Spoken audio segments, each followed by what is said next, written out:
ജ്ഞാനം കുറവുള്ളവൻ ദൈവത്തോട് ചോദിക്കട്ടെ, അതവനെ ലഭിക്കും.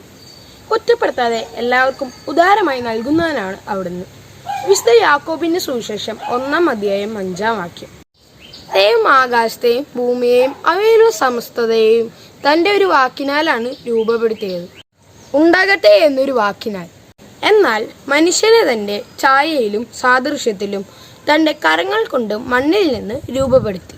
യാക്കോബ് ശ്ലീഹ തന്റെ ലേഖനത്തിൽ 1-5 പറയുന്നു, നിങ്ങളിൽ ജ്ഞാനം കുറവുള്ളവൻ ദൈവത്തോട് ചോദിക്കട്ടെ, അതവനെ ലഭിക്കും. കുറ്റപ്പെടുത്താതെ എല്ലാവർക്കും ഉദാരമായി നൽകുന്നവനാണ് അവിടുന്ന് ആരെയും കുറ്റപ്പെടുത്തുന്നില്ല. എല്ലാ കാര്യങ്ങളിലും ദൈവം നമ്മോട് ഉദാരത കാണിച്ചുകൊണ്ട് നമുക്ക് എല്ലാം നൽകുന്നു. നമ്മുടെ ദൈവത്തെ അന്വേഷിക്കാനും വിശ്വാസത്തിൽ ജീവിക്കാനും അങ്ങനെ നിത്യജീവൻ പ്രാപിക്കാനും ഒക്കെ യാഥാർത്ഥ്യം എന്താണെന്ന് നമുക്ക് അറിയേണ്ടതുണ്ട്.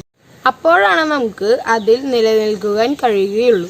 അതിനെ നമ്മെ ഏറ്റവും കൂടുതൽ സഹായിക്കുന്ന കാര്യം അന്വേഷണത്തിലൂടെ അറിവ് നേടുന്നതിനേക്കാൾ ദൈവത്തിൽ നിന്ന് നമുക്ക് ലഭിക്കുന്ന ജ്ഞാനം തന്നെയാണ്. അതുകൊണ്ട് നമ്മളിൽ ആർക്കെങ്കിലും ജ്ഞാനം കുറവുണ്ടെന്ന് ബോധ്യം തോന്നുന്നുവോ അവരെല്ലാം കർത്താവിനെ വിളിച്ചപേക്ഷിക്കട്ടെ, അവിടുന്ന് അവർക്കെല്ലാം ജ്ഞാനം നൽകും. അങ്ങനെ ദൈവത്തെ, സത്യത്തെ യഥാർത്ഥത്തിൽ അറിയാൻ ജ്ഞാനം നമ്മെ സഹായിക്കട്ടെ.